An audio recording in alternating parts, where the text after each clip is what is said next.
watching Bering covering like a bunch of people who were like covering him and their how Bering's not funny and and basically the whole world of how now social justice warriors and progressives. What's interesting now is that people who are a little more solidly like classical liberals are starting to separate themselves.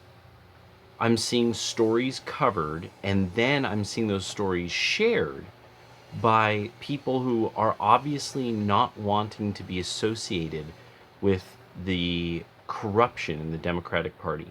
They believe in the rule of law. This is one of these things that I can't. That's the compromise that I have to make. The rule of law. The rule of law, judge it. The gavel falls evenly, and without some faith in that, there is no republic.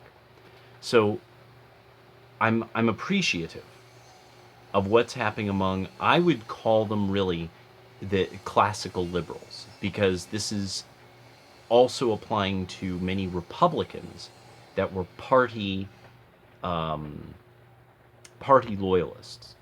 So they're now really seeing like, no, the right was absolutely correct about the levels of corruption in the major cities, that the Democrats have gamed this. The Democrats are willing to screw each other, so therefore they are more than willing, they are very likely to be involved in the funding of these organizations that cause riot, and that they're funding them. More and more that's becoming clear, absolutely clear. It's just there's no authority that is actively prosecuting these foundations for their funding. And then at no point can there's no point at which that there's been discovery of at what point is violence absolutely advocated for. It is, you have money, and then you have it going to this group that advocates burning trash cans. That's their thing. They hate trash cans. They're Antifa and anti-trash can. Because remember, that's a big thing among Antifa people, is burning trash cans, destroying trash cans. Rolling dumpsters down the street. Well, look at that. See that? Fuck that. Fuck that shit. Do not contain. Free the trash. That is what Antifa, I think, is a key part that we don't understand. And once we find that, whatever that's from, free the trash, then we'll finally be able to hone in on the truly violent, bad elements of these people. So, see, there I go, trying to wax a little humorous. Now, to social justice warriors, nothing. That was totally not funny. That was the opposite, absolutely opposite of funny. That was pretentious, and they would have all kinds of things that to criticize that by. And so what now I'm starting to find interesting, I talked to this person today who had moved out of Eugene, and they like doing comedy and this and that.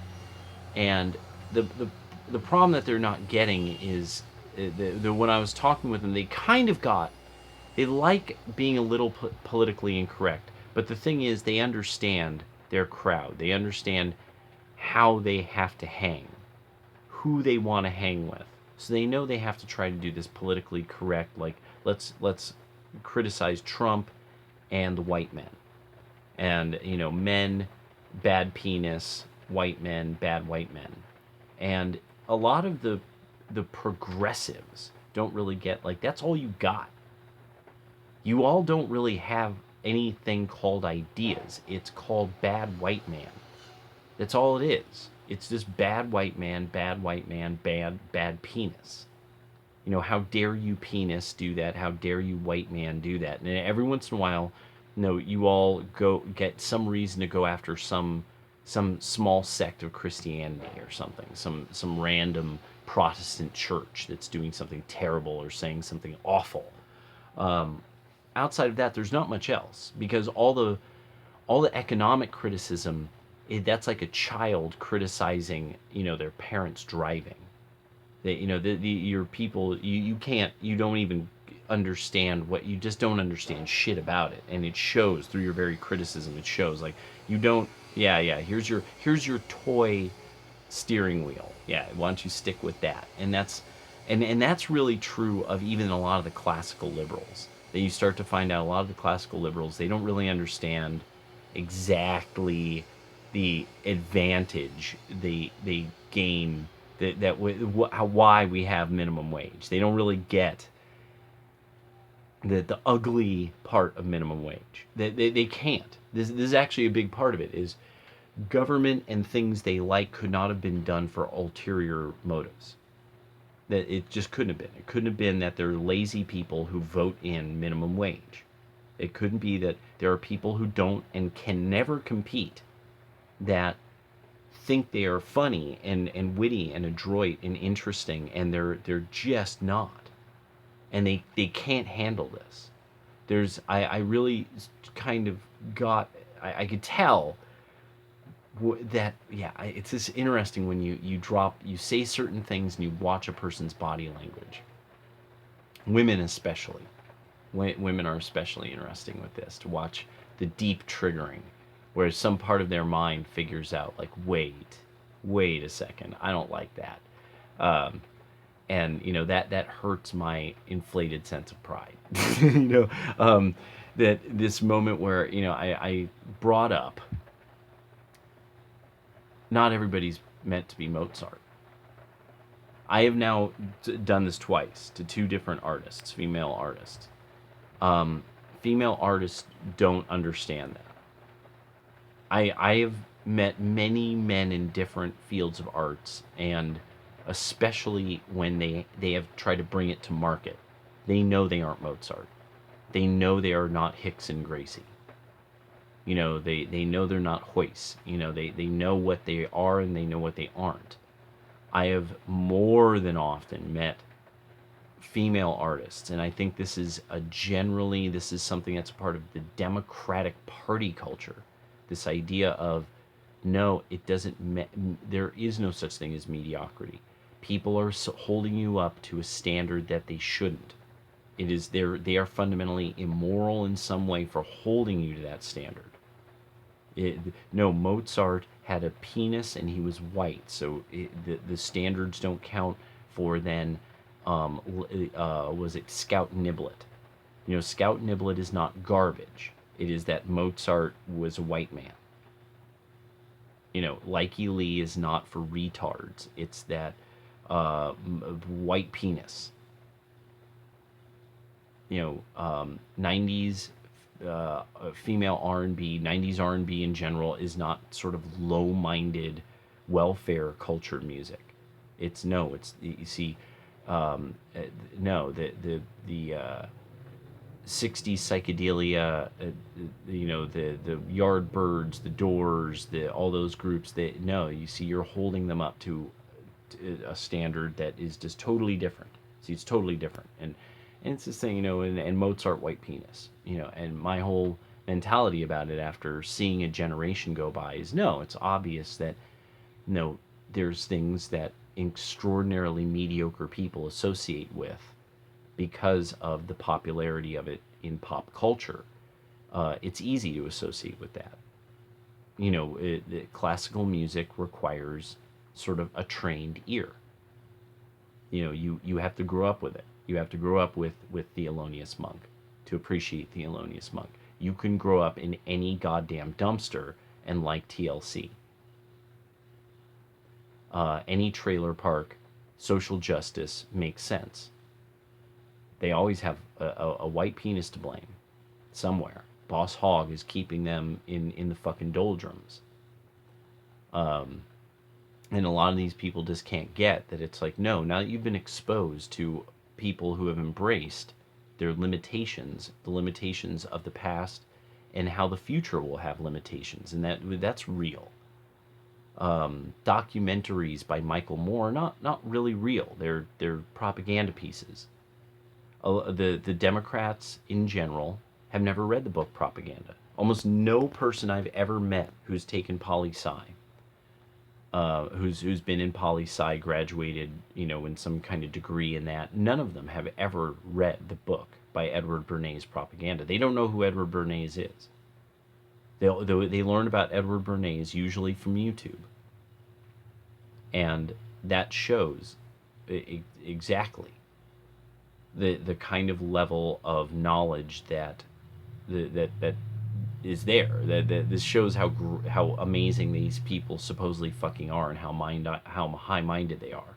They have swallowed exactly what they've been fed, and they have not the capacity to doubt it. It doesn't matter that they keep being shown that no, welfare only makes more welfare recipients. That actually IQ and welfare, that needing welfare and being stupid actually are linked. That single motherhood and flocks of stupid ass children who end up on welfare for generations are all correlated. They're not necessarily causative, because it could be that these are all just stupid people, and that's why they're always going to have problems competing. And that there's a bunch of people who think like, oh no, somewhere a white penis should pay, so a lot of stupid people could be on welfare, rather than us allowing society to not let people who are really dumb just have children willy-nilly. It should be very difficult for them to have one if they're stupid. So that we should make it such that, oh no, and it was a very hard life because my parent was really stupid. And that's it. So there's not 5, 6 of these kids. Maybe 1 or 2 of them dying on the way from being involved in drugs and gunplay. The social justice warriors don't give a shit, really, about the experience of people in prison. Not really. Not like, oh, the conditions that have made that so are actually a confusion of charity. A bunch of smart people thought they were being charitable, and they set up a giant gap, a giant hole in society where you fell in. There could have been a smaller hole. There could have been a much smaller hole, where and life would have just been, just harder. There would have been, some kind of foundation to society, and with very few cracks and holes in it. But you see, what the left has generally done is open giant cracks, where you have drunk driving illegal immigrants who commit misdemeanors and don't get kicked out of the country, welfare moms who get to just basically keep existing, as without really facing the consequences of choosing either bad partners or just simply not being a good partner, not being productive in society.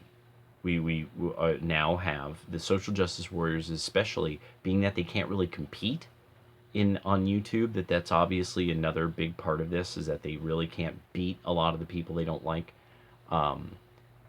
It doesn't really matter to me. I actually keep forgetting to ever look at any of my stats. I'm really bad about getting back to some of you guys on comments too, because I won't look at the correct pages and stuff for them. Because I just put these out and I'm like, well, let history remember me for who I tried to be. Somebody has to say something at some point. That lack of productive power, that these people are, that now there's a hit piece on Super Chat, or Super Chat came up. Somebody did a hit piece on the Warskis, I guess. And they tried to make sure that people understood Super Chat and tried to make Warski look bad and stuff. And so it's really these social justice warriors. Their whole cultural sort of protectorate is collapsing. They're these weird animals that there's a protected zone around them. Like the Muir Woods or something like that. And they see the encroachment of civilization. They see that the civilized people are coming in with torches and every so often hauling them off, and they don't like it. We're coming in, we're ruining their little fantasy land, where white men and companies that mostly pay skilled white people. So this is once again white men are paying for all this fucking shit in society, and nobody's actually looking to see, do any of these public bureaus need to go? Just go entirely.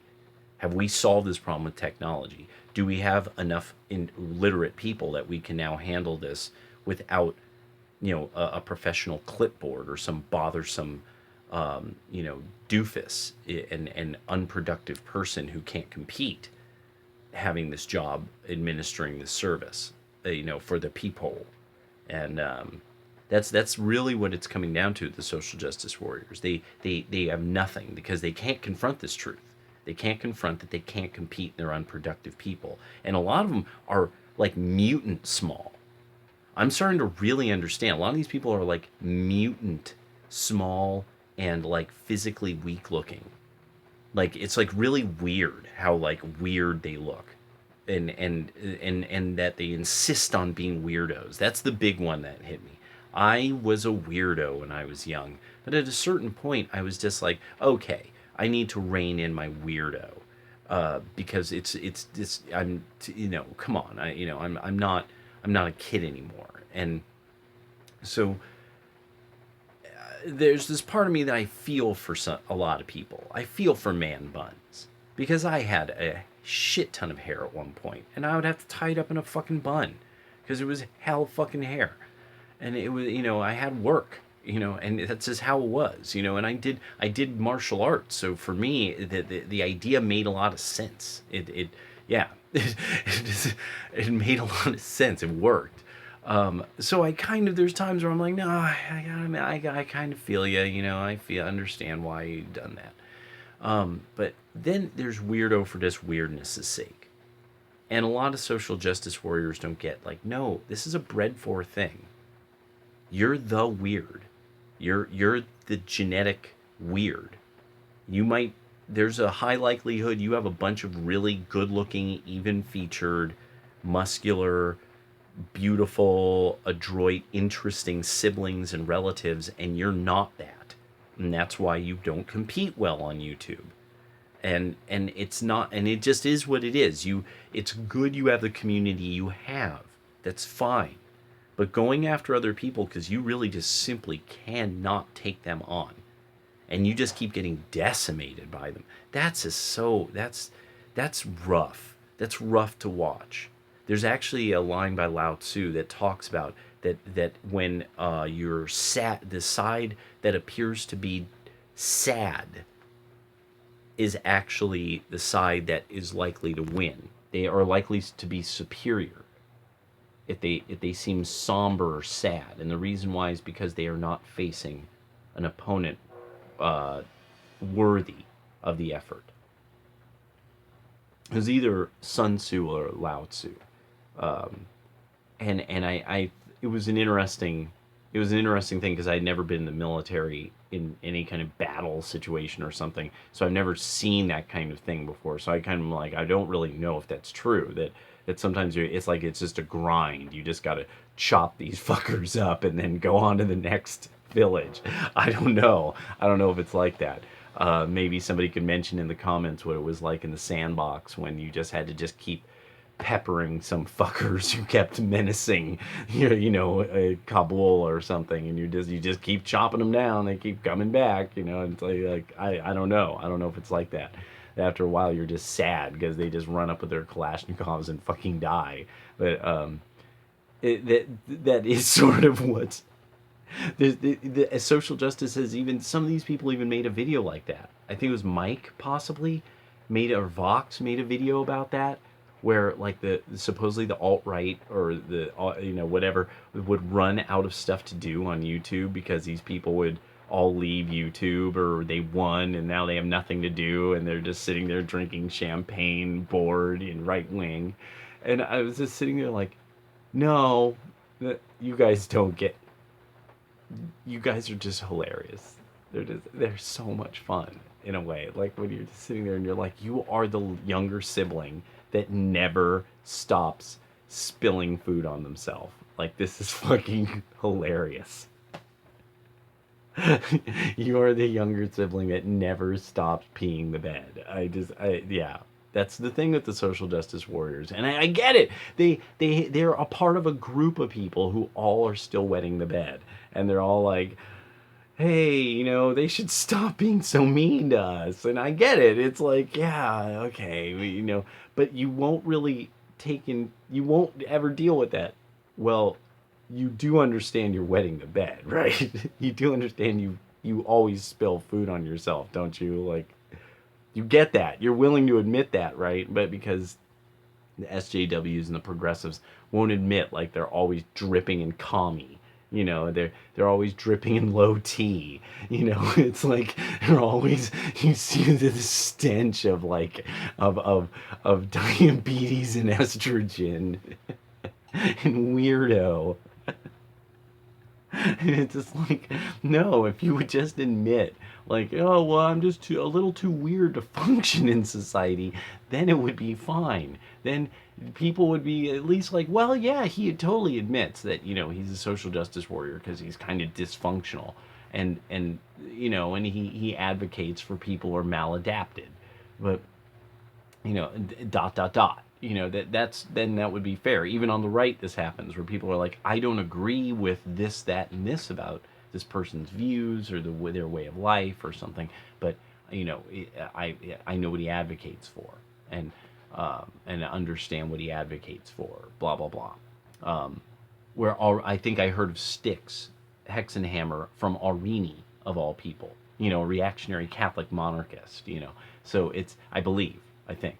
And so that's why I'm like, on the right, it's a different thing. It really is about ideas.